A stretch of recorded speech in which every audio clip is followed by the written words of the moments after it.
Yeah, so if you want to follow me, and it's mostly just knitting content, honestly, it's Witty Knitter 504 on Instagram. There's a TikTok too, but I mean, you can get there, you'll find it. So, you know, I've been looking back at the videos that you guys post on YouTube from these things and watching my own videos. I'm like, girl, shut the fuck up already. So I'm not going to really give like a whole backstory with each poem. I'm just going to read a few poems, and when I get tired of reading, I'm going to stop. Or when I feel like you're tired of me reading, I'm going to stop. Now, my perception of other people's emotions is sometimes a little bit skewed, so we're just going to go with it. This first poem is called Graffiti, and I am actually going to do a little intro on this. And it's just to say that, like, I wrote this almost 2 years ago now, like a little bit more than a year ago now. But I've been working on it for a while prior to that. Like 3 days ago, somebody rolled up on me and called me this fucking slur to my face, like out of a truck. And I was like, wow, this is what this new presidency is going to be like, huh? So the poem is called Graffiti. This is not about inner city multicolored, multicultural murals, nor paint markers scrawl on as boxcars crawl cross country on rusty iron, crumbling wood. It's about one white word, big as life, sprayed across the black top of a figure-8 subdivision in front of the last house on the left, across from an empty lot, leaving no doubt in the rural South at noon on May 24, 1992. Crossword clue. 6 letters. Starts with F, ends in T. It's the word he has heard, whispered, chanted, shouted every day of his life at home and school, somehow too quiet for a teacher to hear. He, the ugly boy, the fat boy, the one who talks like a girl, throws like a girl, cries like a girl, might as well be a girl. But girls don't get treated that way, except when they do. When their femininity, like his masculinity, cannot attain conformity. That ugly boy, that fat boy, the boy who is not quite a boy, is scrubbing on all fours now. Asphalt attacks palms, knees, merciless sun, blistering neck, lips split, knot swelling behind the ear. A large, hard bristle brush is no match for Krylon. He has no solvents, no solution to melt the world if you didn't act that way. Cars come to the end of the block, pass by, and turn right. He doesn't look up. He wishes for nothing more nor less than a crash to set his soul free, knock his body under the sweet, sickly shade of the magnolia tree. It is the Sunday after graduation, fresh from church convocation, a fool to think 2 days before he had escaped this world, white and implacable. It's not coming off. It won't budge, nor flake. The blood, snot, spit, tears drip from face, mixed with paint.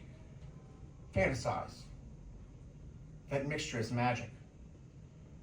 Visualize the odious word evaporating off the street the way the rain does on a day like this, off the pavement, out of his ears, not just for today, but for all the days of his life. Lost in a fantasy, dreaming of dancing free among lovely, loving people who smile, hug, celebrate, lost as he gets. He is more than disorientated when he awakes. Later, head sore in cold, air-conditioned, clinical light. 17-year-old male, suffering from severe sunburn, dehydration, abrasions, noted on palms and both patellas. Occipital hematoma may indicate concussion. How did you say this happened, sir? He fell off his bike. You know, kids these days. Voice trails off. Awkward silence.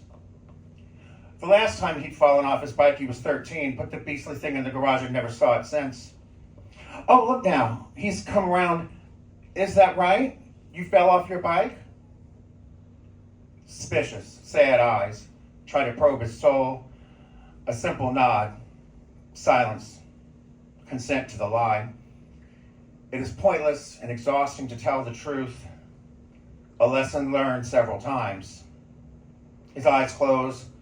He hopes to slip away, but no, he's stuck here today. Extra strength Tylenol is prescribed. A few fronds of aloe vera are sacrificed. That night, someone's grandfather paints over the word. Black paint on black street. The blacks don't quite match, but rather betray the shape of the letters, make it so much worse.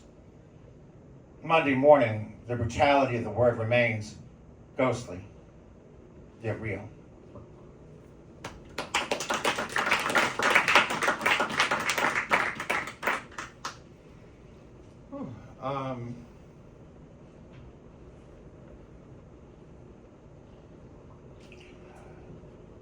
This poem is called Nobody Said There'd Be a Day Like This.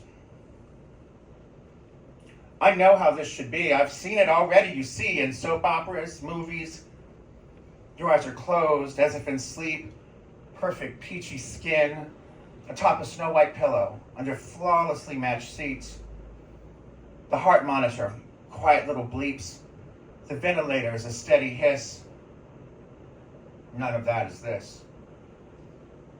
Your eyes stuck open, seeing without sight.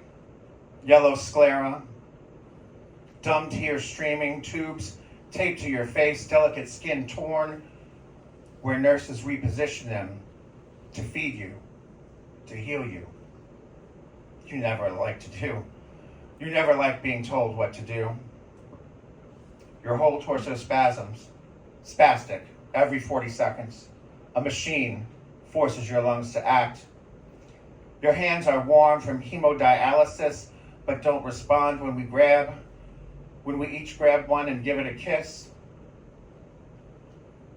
We spend the day brushing your hair, telling you stories, singing you songs, praying prayers. You're not there. Hospital staff are lovely, if less pretty than on TV.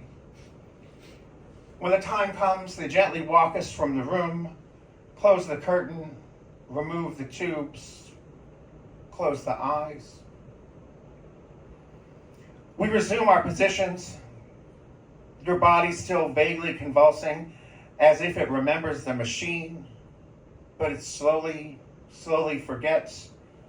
40 seconds become 45, become 50. Spasms turn into shakes, turn into stillness. A stethoscope tells the nurse what we all know. Nobody said there'd be a day like this. There'd be a day like this. Nobody said.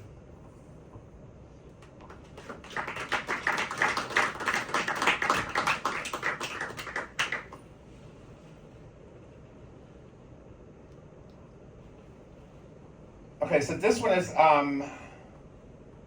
my number one hit on the website, as far as I know. I think this is the one that's gotten the most views. It's called Scales. Don't you know how much I love you, Sam? As if love could be weighed on scales, like I weighed out the baggies I prayed would pay my rent. By your love? Love by the gram, behind the 8 ball. A key unlocks your heart to make you stay forever. We only last till I'm out of meth, and what's left? Broken glass, burnt spoons, bruised veins. Your heart isn't broken, or if it is, it broke itself, Sam. At noon, another sad, nameless, anonymous room. Didn't take 12 steps. You left. I wept. Hispanic housekeepers sought the American dream. They found me sobbing on the floor, screaming and shaking and crying for more. More dope? More you? I'm not sure. I'm not sure there's a difference anymore.